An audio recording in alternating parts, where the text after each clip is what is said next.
Hello, and welcome to the Kyoshi Herbie Bagwell TV show. I am your host, Kyoshi Herbie Bagwell. I want to thank a lot of people who are behind the scenes helping out this show to be exactly what it is. And last names are never allowed. But I want to thank my producer, the extraordinaire Lori. She's a childhood friend of mine, been around a long time, since I was in elementary school, and she's now my producer here on the Kyoshi Herbie Bagwell TV show. And of course, one of the best stage managers I've seen in a long time. His name is Frank. He also runs here at SCC TV. Without further ado, I have a very special guest on my show for this session. And we have been going back and forth and time constraints and stuff like that. He's busy doing his own thing. He has a wonderful, wonderful event coming up in the fall, but I'll let him expound on that in just a few moments. But I want to say hello and thank you to a good man, a good person, a wonderful martial artist, Master Pat Cassidy. Let's get started. Master Pat, appreciate you. It's my pleasure being here. Absolutely, absolutely.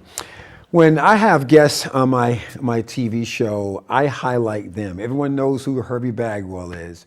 But the most important thing is I always love to not only give back, but to also reach out and to bring people on a level of prominence where they can be seen literally throughout the entire state of Connecticut. And because we are online, we also can be seen worldwide. And a lot of martial artists may not have that type of a forum, but I have that forum to help other martial artists. I don't hold anyone back. I want people to flourish, and I'm that person who wants to see everybody win generally. So, Master Pat, if you could, tell the world your name, your rank, and the type of a school you have, and all the goodies concerning Master Pat Cassidy. Yeah, very good. Well, thank you again for having me here. And first off, I started training in 1992 under Dr. Joe Jones, who was also a pupil of the late Moses Powell. Dr. Powell also, he's been deceased for a long time, but his students have flowed down through like Dr. Jones with myself. Since 1992, I've been training. I've been loving the passion of the arts called Joru Jiu-Jitsu. I opened my first school in '96, and I started training ever since then and teaching. In addition to that, I'm also retired military. So one of the things I did was I took a trip, I went overseas to Iraq, and I had a classroom of 50 guys while I was teaching in Iraq. Absolutely loved it. Ran my school at Westover Air Force Base, teaching jiu-jitsu for about a little over 8 years. Amazing. And after that, I moved as a promotion for my job, so I had to move, and I just opened my school again about 3 years ago. Outstanding. Absolutely love the art. Absolutely love it. Outstanding.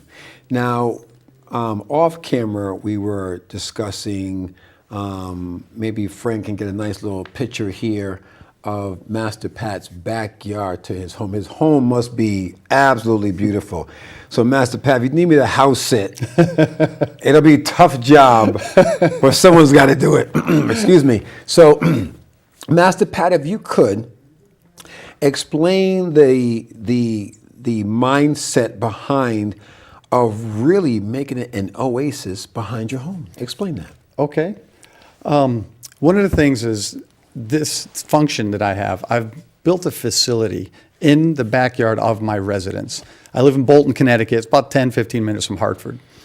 This facility has been built for special functions. It's in the middle of the woods. It's got fire pits to it. It's so serene. It's in the environment of nature. We have this function coming up in the fall, as Kyoshi had mentioned. It's going to be in September.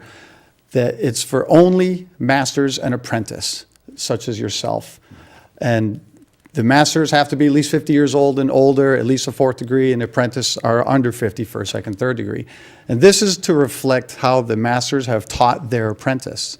Now, the thing is, only self-defense and kata are the 2 divisions that's going to happen. This form and this whole event, only 10 schools are allowed and only 2 competitors from each school. With this competition, it is being held in respect and to show honor and tribute to those martial artists, as yourself, that have dedicated their lives towards teaching the martial way, explaining and expanding that knowledge and teaching people how to be more than what they actually think they can be. Now there's going to be $2,000 for first place. This is going to be great. The dojo takes first place, $2,000 in cash. Again, it's a limited and private event. But when you look at the picture, you can see the actual facility. It's so serene when you go there. You actually have to ring a bell to announce yourself in traditional Japanese. The facility came out fantastic. The event is going to be spectacular. It's the first one. Hopefully we can do it annually or biannually. I'm not certain yet, but It depends on once everyone signs up. We've already had a couple, Grandmaster Fair, yourself. Yes. And the end of the month, we're doing a seminar. We should be having some more people come in. I've mailed out special personal invitations. It's not open to everybody, but if anyone was interested, they could just contact Kyoshi and he could get in touch with me. Amen. But this facility and this function is going to be spectacular. My dojo is actually 2 miles from my house, and we teach here around there. This facility is an additional location that provides the student an opportunity. It's a weekend, it's after work, and they want more training to do, and you want to do it in a peaceful and tranquil environment. Absolutely. Come right to the house. Absolutely. It's worked out so beautiful. Master Pat, I want to get right into it. So impressed by you, first of all, let me just say that. So I'm impressed. humbled. Amen. So impressed by you. There's a book that you showed me off camera. I'm in the midst of writing my own book as well called Take Kempo Martial Arts. And I'm on the 6th chapter right now, so it's going to be a little thick when I'm done. Yeah. Explain to me about your beginner ranks and briefly expound on the white belt and how they are going to make that transition from white to yellow, from yellow to green, or yellow to orange. Yeah. And also get into your belt rank and how does that work? Excellent. Well, in the book I have written, it took forever to put this together, and it explains a standard of specific requirements what each student is expected to do. And the book explains every single step of the way to get to each rank, including after a student, if they make black belt. Remember, I've been teaching since '96. I've only promoted 2 students to their black belts. Right. But if they make their black belt and they want to open a school of their own, I put it in writing on everything that I will do to help them succeed. Put them on my insurance, help them with equipment, help them even create their logo, anything they need, because my success depends on their success, because I have a 10-year plan with 2 goals in it. My first goal is I want my students to be better than me. That's the most important goal there is. Otherwise, there's no evolution. And the second goal is to have 4 schools within 10 years or so. I'm not going to run them. My students will run them. It takes about 6-7 years to make a black belt if they stay consistent. Right. But in the book, it explains what they have to do in order to make that transition from white to yellow, etc. They have to incorporate the 3 fundamentals of jiu-jitsu, which is simplicity, creativity, and fluidity. You have to incorporate the hidden knowledge that we're going to provide to you, which is represented by the dragon that's on our symbol, and you have to drive that person's inner strengths. You merge the inner strengths and hidden knowledge together, you incorporate the 3 fundamentals of jiu-jitsu, and you develop and evolve the student's capabilities. Right. We evaluate them. In my book shows exactly how we evaluate them, and it's a standard. If you see any of my students that have any specific belt, if you're familiar with my book, you'll understand exactly that student's capabilities, because I do not and have never believed in promoting a student for encouragement, just to make them feel good. Right. It gives them a false sense of security, and I can't deal with that. If you're wearing a belt from me, it's been earned and it's been incorporated as part of their life. It's so refreshing to hear that. I see some of these karate schools today, as we talked off camera, that will promote because they have cute this or cute that, and they're getting a false sense of who they are behind that belt and behind that rank. I also have incorporated what I call a junior black belt. If you are 12 and a half years and under, you will get a junior black belt if you make it to that rank. It takes between like 4.5 to 5 years to get that junior black belt. It takes, and then if you're just 11 years old, you have to wait until you're 16 for the actual black. Excellent. You get taught the same technique, absolutely. But at the end of the day, you do not get that solid black unless you are 13 or higher. That's how it is in traditional Taekwondo. Now, there's 2 types of Taekwondo quickly. There's World Taekwondo, then there's ITF. That's called International Taekwondo Federation. ITF is what I fall under. It's a harder system. It's about fighting. It's about using your hands and your feet. There are no weapons at all in Taekwondo. Taekwondo gets its self-defense from Hapkido. Taekwondo and Tang Soo Do is almost like two brothers grew up in the same household. They had an argument, and one brother turned left and called it Tang Soo Do. Okay. Tang Soo Do gets its self-defense from Mudu Kwan. Okay? Again, there's no weapons at all in Taekwondo. Interesting. I also teach Shaolin Kempo. I'm a 9th degree black belt in Shaolin Kempo. Shaolin Kempo has what we call Chinese Jiu-Jitsu. Yes, it's been around a lot longer than the Brazilians, but they don't want to admit it. I said it. So when it comes down to Kempo, there's a stand-up game and a ground game.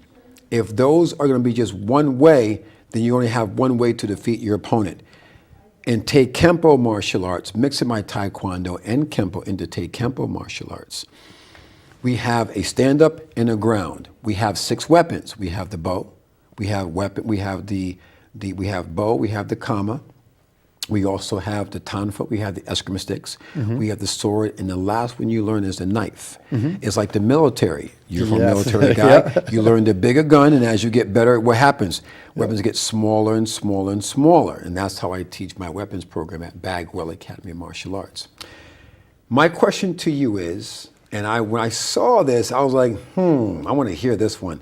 The benefits of martial arts overtime. What is that? Okay. My master's is in organizational leadership.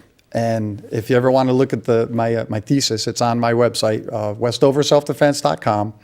And it explains, in the study that we had, it explains that the only way to get the benefits of martial arts training or the development of your leadership talents and qualities is through time. You have to go the distance. You have to be on the mat. You have to have the experience. You have to do the practice. They evolve in synchronicity. They will actually, your leadership development skills and your martial arts talents will evolve together. But the only way to reap those benefits is through time. You can't just take a class once and now I'm invincible.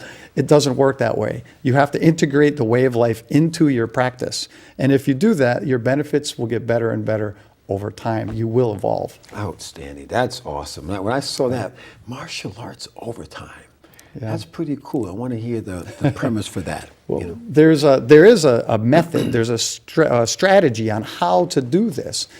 I use the situational leadership model. What that is, it's usually in 4 quadrants. You have a student that comes to you and you have to direct them. You tell them, you sit here, you do this, you grab here, you this. I direct that person 100% and I make sure every little thing is right.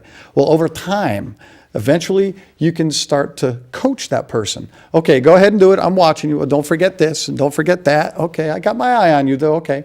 And then over more time from coaching, you can support that person. Okay, go ahead and do it. I'll check on you, but go ahead. And you release more control to that person it's got to be over time and over time. And as their skills evolve and as they become more proficient and you keep your eye on them, you keep interfacing, towards the end, you can delegate. I need you to run the class today.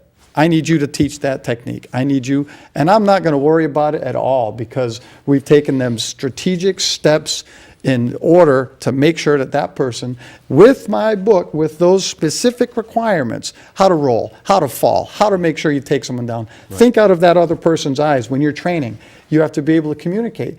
Of all my belts, brown belt is the only one that has any stripes. Right. It's because I break them down into 3 different aspects. Communication. They have to be able to communicate to the other student. They have to know how. They have to pick those right words because I mentioned before, there's never a bad student, just a bad teacher. Exactly. That teacher has to know how to communicate with that person in order to get the knowledge into them. The mechanics of jiu-jitsu. What joints are actually locking? What's going on with that person when it's happening? What's going on in their brain when this technique is happening to them? They have to understand those mechanics. And of course, the last one is teaching, because not everybody will be a teacher. You have to be able to take those talents, put them in the front, evaluate them, and use that situational leadership approach in order to make sure that they become an efficient and a proficient teacher. Outstanding. Outstanding. Now, I look at your patch. I see gentle art. Yes. Yes. Now, jiu-jitsu and a gentle art. Explain that one. The word I love it. jiu-jitsu. The word jiu-jitsu literally means the gentle art in Japanese. That's the translation for the word jujitsu. And just to show the respect for the history of this art, the source, because jujitsu is Japanese heritage, I show respect by putting the translation for us and the Japanese kanji on the top. Those two symbols mean jujitsu. And therefore, it flows into what I said. Shaolin Kempo is Chinese with some Japanese influence, and the Japanese influence is our Chinese Jiu-Jitsu. Awesome. And of course, the sword. In my humble opinion, the best swordsmen in the world are the Japanese. That's just my humble opinion. I would agree. I absolutely agree. I learned from some amazing Japanese instructors. Have a sword kata that's amazing. But also, teaching through a situational leadership model. Master Pat, what is that? This model I just discussed about the 4 different quadrants of having someone come in and directing to them how they have to do things. You sit here, you do this. The situational leadership model is used in business. It's all sorts of functions. They use this model to bring a person that's new and develop them through the stages to make them independent. And once they reach that independence, the 4th quadrant of the situational leadership model, you can take that person and say, you are capable to be on your own. I have full confidence in you, and I'm not concerned that anyone's going to get hurt, that anything wrong is going to happen, because that person has done their time and they've incorporated the teaching into their way of life, and they're confident. I love it. Outstanding, outstanding. Now, goals, teaching students how to set and achieve goals through a structured, standardized learning plan. I couldn't be any more in agreement with that. Structure to me is everything. We must have signed up, 25 brand new students over the past 2 months. And I teach classes Monday, Wednesday, and Saturday mornings. We need like a traffic cop to stop those that are trying to get out for coming first, and then we stop and those that are leaving. And the door's going both ways, and there's no complaints there. But the one thing I do find, and I also teach at 2 or 3 outside accounts. And these outside accounts, of course, are schools and some businesses. The structure, the boundaries, the curriculum, the platform, you're the model, you're the brand that people are buying. They're trusting in you to teach them and to bring to them a culture of self-defense, a culture of discipline that they've never seen before. How do you go about that in your karate school? When a student comes to me, what we do is someone comes to us, we work with that student. When someone new comes in, it's not that person's on their own with the teacher and the teacher's going to tell them everything. No. The students all work together with that one person, because the development and the evolution of those students relies on the new person coming in. How can you teach a student to be a teacher if they have no student? So everyone that comes in, we put our arms around and we work together. So our class actually evolves as a group. But at the same time, not everybody can do everything. They have to do the standard. They have to do the minimum standard of all the techniques and all the forms and all the weapons, all the stuff that's required for each level of advancement. But each student is going to have their own personal evolution. You can take a person with physical limitations versus a person that does not. One of them's 60 and one of them's 20. The capability of each student is going to be different, and we recognize that. So it's our job to develop that specific person to their own potential. Not everybody do what everyone else is doing, but the class does. We take everyone together and we do work together. That's the whole thing, is when someone new comes in, we work together. And I make sure that the training and the process is smooth and fluent and meets the standard. Because in the class, if for the beginners, a yellow and orange belt are beginners, every 6 months we'll test a student if they're ready for that belt. If they're not ready, I will not put them in front of a board to have them test. Because if I've failed students, I have failed several students, and I feel bad. But the next cycle, if they have to wait 9 months, you wait 9 months. It's 6 months for beginners and 9 months for the intermediate and advanced. The next time they come back for that cycle, they're ready and they have more pride. They feel better when they've earned it, instead of just having it given to them, a belt. And that's why the standard has to be met.